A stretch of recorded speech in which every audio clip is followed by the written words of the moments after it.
Hello friends, स्वागत है आप सभी का हमारे YouTube channel the brain fire में। फ्रेंड्स, आज की क्लास में हम लोग भारत के संविधान से संबंधित महत्वपूर्ण प्रश्नों के बारे में डिस्कस करने वाले हैं, जो आने वाली हर एग्ज़ाम के लिए काफ़ी महत्वपूर्ण साबित होगी। तो आपसे आग्रह है कि वीडियो को अंत तक ज़रूर देखें, और अगर वीडियो अच्छी लगे तो लाइक, कमेंट, शेयर ज़रूर करें। और अगर इस चैनल पर आप नए हैं तो चैनल को सब्सक्राइब कर लीजिए और बेल आइकन को भी प्रेस कर लीजिए। तो चलिए बिना टाइम वेस्ट किए वीडियो को शुरू करते हैं। गीता से चलता है ना चलता कुरान से, गीता से चलता है ना चलता कुरान से, चलता है देश हमारा भीम के संविधान से, चलता है देश हमारा भीम के संविधान से। तो चलिए फ्रेंड्स, आज की क्लास का हम लोग पहला सवाल देखते हैं। पहला सवाल है, भारतीय संविधान का निर्माता किसे कहा जाता है? तो इस सवाल का जो सही जवाब हो जाएगा वो हो जाएगा ऑप्शन डी, BR अम्बेडकर, यानी डॉक्टर भीमराव अम्बेडकर को। फ्रेंड्स, यदि इन सवालों में से किसी सवाल का जवाब आपको पहले से पता हो तो आप हमें कमेंट करके ज़रूर बताएं। तो चलिए नेक्स्ट क्वेश्चन की ओर हम लोग बढ़ते हैं। अगला प्रश्न संख्या 2 है, भारतीय संविधान सभा का गठन कब हुआ था? तो इस सवाल का जो सही जवाब हो जाएगा वो हो जाएगा ऑप्शन सी, 9 दिसंबर सन 1946 ईस्वी को। कब हुई थी? 9 दिसंबर सन 1946 ईस्वी को। अगला प्रश्न संख्या 3 है, संविधान सभा द्वारा अंतिम रूप से पारित संविधान में कुल कितने अनुच्छेद और अनुसूचियां थी? तो इस सवाल का जो सही जवाब हो जाएगा वो हो जाएगा ऑप्शन ए, 395 अनुच्छेद और 8 अनुसूचियां थी। तो इसको आप याद रखिएगा, काफी महत्वपूर्ण प्रश्न है। तो चलिए हम लोग अगला क्वेश्चन देखते हैं। अगला प्रश्न काफी महत्वपूर्ण प्रश्न है। प्रश्न संख्या 4 है, भारतीय संविधान के किस भाग को संविधान की आत्मा कहा जाता है? तो इस प्रश्न का सही उत्तर हो जाएगा ऑप्शन सी, प्रस्तावना, जिसे प्रियम्बल या फिर उद्देशिका के नाम से भी जाना जाता है। इसको संविधान की आत्मा कहा जाता है। ये काफ़ी महत्वपूर्ण प्रश्न है, इसको आप याद रखिएगा। चलिए अगला क्वेश्चन देखते हैं। अगला प्रश्न संख्या 5 है, यदि भारत के राष्ट्रपति और उपराष्ट्रपति यानी प्रेसिडेंट और वाइस प्रेसिडेंट दोनों देश से बाहर हों तो उस स्थिति में उनके कार्यभार को कौन ग्रहण करेगा? तो इस सवाल का जो सही जवाब हो जाएगा वो हो जाएगा ऑप्शन बी, सर्वोच्च न्यायालय यानी सुप्रीम कोर्ट का मुख्य न्यायाधीश। अगला प्रश्न संख्या 6 है, निम्नलिखित में से किसकी नियुक्ति भारत का राष्ट्रपति करता है? ऑप्शन है ऑप्शन ए, भारत का महान्यायवादी का, बी, नियंत्रक एवं महालेखा परीक्षक का, सी, राज्य का राज्यपाल, या फिर डी, उपर्युक्त सभी। तो इस सवाल का सही जवाब हो जाएगा ऑप्शन डी, उपर्युक्त सभी। अगला प्रश्न संख्या 7 है, एक ही व्यक्ति को अधिकतम कितनी बार भारत का राष्ट्रपति बनाया जा सकता है? यानी एक ही व्यक्ति को कितनी बार भारत का राष्ट्रपति यानी प्रेसिडेंट बनाया जा सकता है? तो इस सवाल का जो सही जवाब हो जाएगा वो हो जाएगा ऑप्शन डी, इसकी कोई लिमिट नहीं है, वो कितना भी बार बन सकता है। अगला प्रश्न काफ़ी महत्वपूर्ण प्रश्न है। प्रश्न संख्या 8 है, भारत के उपराष्ट्रपति को पदच्युत यानी पद से निकालने का संकल्प निम्नलिखित में से कहाँ प्रस्तावित किया जा सकता है? तो इस सवाल का जो सही जवाब हो जाएगा वो हो जाएगा ऑप्शन सी, केवल राज्यसभा में। फ्रेंड्स, इसको आप याद रखिएगा, काफ़ी महत्वपूर्ण प्रश्न है। तो चलिए अगला क्वेश्चन देखते हैं। अगला प्रश्न संख्या 9 है, भारतीय संसद के अपर हाउस को किस नाम से जाना जाता है?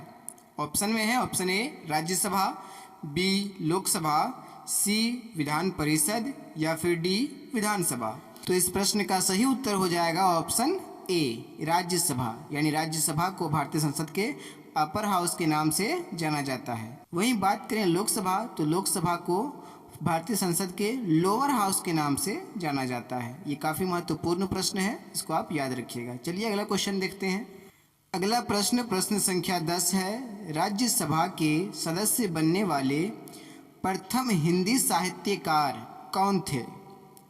काफ़ी महत्वपूर्ण प्रश्न है। ऑप्शन दिए गए हैं, ऑप्शन ए, काका हाथरसी, बी, रामधारी सिंह दिनकर, सी गोपाल दास नीरज या फिर डी सुमित्रा नंदन पंत। तो इस सवाल का जो सही जवाब हो जाएगा वो हो जाएगा option B Ramdhari Singh Dinkar. Friends, यदि वीडियो अच्छी लग रही हो तो लाइक कर दीजिए और अगर अभी तक चैनल को सब्सक्राइब नहीं किए हैं तो प्लीज़ सब्सक्राइब भी कर लीजिए और बेल आइकन को भी प्रेस कर लीजिए ताकि आने वाली हर वीडियो की नोटिफिकेशन आपको मिलती रहे।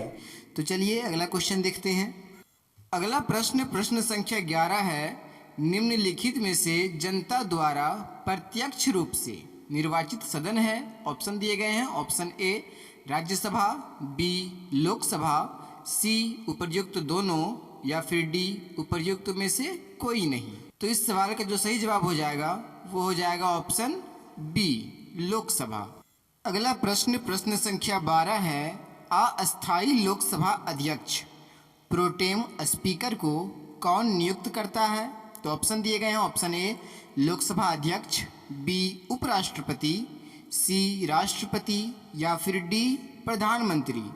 तो इस प्रश्न का जो सही उत्तर होगा वो हो जाएगा ऑप्शन सी राष्ट्रपति, यानी अस्थायी लोकसभा अध्यक्ष को राष्ट्रपति नियुक्त करता है। चलिए अगला प्रश्न देखते हैं। अगला प्रश्न संख्या 13 है, लोकसभा का विश्वास मत प्राप्त किए बिना ही प्रधानमंत्री पद पर कार्य करने वाले प्रथम व्यक्ति कौन थे।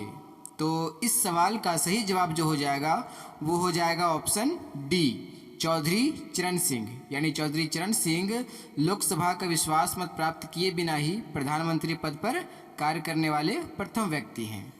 अगला प्रश्न काफ़ी महत्वपूर्ण प्रश्न है। प्रश्न संख्या 14 है, भारत में किसी भी सदन का सदस्य हुए बिना कोई व्यक्ति कब तक मंत्री पद पर आसीन रह सकता है। तो इस सवाल का जो सही जवाब हो जाएगा वो हो जाएगा ऑप्शन बी, यानी 6 महीने तक। यानी यदि उस मंत्री को अपने पद पर आसीन रहना है तो उसे 6 महीने के अंदर किसी भी सदन का सदस्य बनना अनिवार्य हो जाता है। यदि वो इसमें सक्षम नहीं हो पाते हैं तो उन्हें अपने पद से त्यागपत्र दे देना होता है। तो चलिए अगला क्वेश्चन देखते हैं। अगला प्रश्न संख्या 15 है, संसदीय तंत्र में निम्नलिखित में से वास्तविक कार्यपालिका कौन है। ऑप्शन दिए गए हैं। ऑप्शन ए राज्य का मुखिया या फिर बी मंत्री परिषद या फिर सी विधान परिषद या फिर डी न्यायपालिका। तो इस प्रश्न का जो सही उत्तर हो जाएगा वो हो जाएगा ऑप्शन बी मंत्री परिषद। अगला प्रश्न संख्या 16 है, निम्नलिखित में से किसको महाभियोग के बिना हटाया जा सकता है। तो ऑप्शन दिए गए हैं। ऑप्शन ए भारत के राष्ट्रपति को, बी भारत के मुख्य न्यायाधीश को या फिर सी किसी राज्य के राज्यपाल को या फिर डी मुख्य निर्वाचन आयुक्त को। तो फ्रेंड्स, इसका जो सही जवाब हो जाएगा वो हो जाएगा ऑप्शन सी किसी राज्य के राज्यपाल को, यानी किसी राज्य के राज्यपाल को बिना किसी महाभियोग के भी उसको हटाया जा सकता है। लेकिन अगर भारत के राष्ट्रपति या मुख्य न्यायाधीश या मुख्य निर्वाचन आयुक्त की बात करें तो उनको हटाने के लिए महाभियोग चलाना पड़ेगा।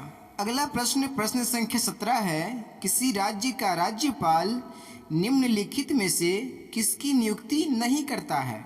ऑप्शन दिए गए हैं। ऑप्शन ए मुख्यमंत्री एवं मंत्री परिषद, बी राज्य का महाधिवक्ता, सी राज्य लोक सेवा आयोग के सदस्य या फिर डी राज्य के उच्च न्यायालय के सदस्य।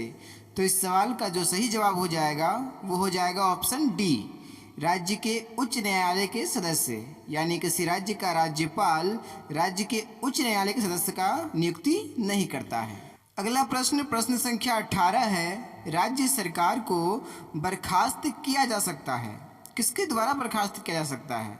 तो इस सवाल का जो सही जवाब हो जाएगा वो हो जाएगा ऑप्शन ए राज्यपाल की सिफारिश पर राष्ट्रपति द्वारा, यानी किसी भी राज्य सरकार को राज्यपाल की सिफारिश पर राष्ट्रपति बर्खास्त कर सकता है। ये काफ़ी इम्पोर्टेंट क्वेश्चन है, इसको आप याद रखिएगा। चलिए अगला क्वेश्चन देखते हैं। अगला प्रश्न संख्या 19 है, किसी निर्वाचन के दौरान किसी राजनीतिक दल के उम्मीदवार की मृत्यु हो जाने की स्थिति में कितने दिनों के अंदर दूसरा प्रत्याशी खड़ा करना पड़ता है।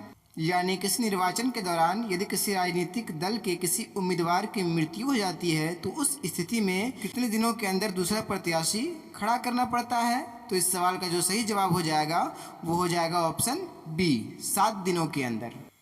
अगला प्रश्न प्रश्न संख्या 20 है, भारत में कार्यपालिका का अध्यक्ष कौन होता है? ऑप्शन दिए गए हैं। ऑप्शन ए प्रधानमंत्री, बी राष्ट्रपति, सी गृह मंत्री या फिर डी भारत का मुख्य न्यायाधीश। फ्रेंड्स, इस सवाल का जवाब आप हमें कमेंट करके ज़रूर बताएं। फ्रेंड्स, आप लोगों को वीडियो कैसी लगी आप हमें कमेंट करके ज़रूर बताएं, और यदि वीडियो अच्छी लगी हो तो लाइक कमेंट शेयर ज़रूर करें, और अगर अभी तक चैनल को सब्सक्राइब नहीं किए हैं तो सब्सक्राइब कर लीजिए और बेल आइकन को भी प्रेस कर लीजिए ताकि आने वाली हर वीडियो की नोटिफिकेशन आपको मिलती रहे। तो फिर मिलते हैं नेक्स्ट वीडियो में। जय हिंद।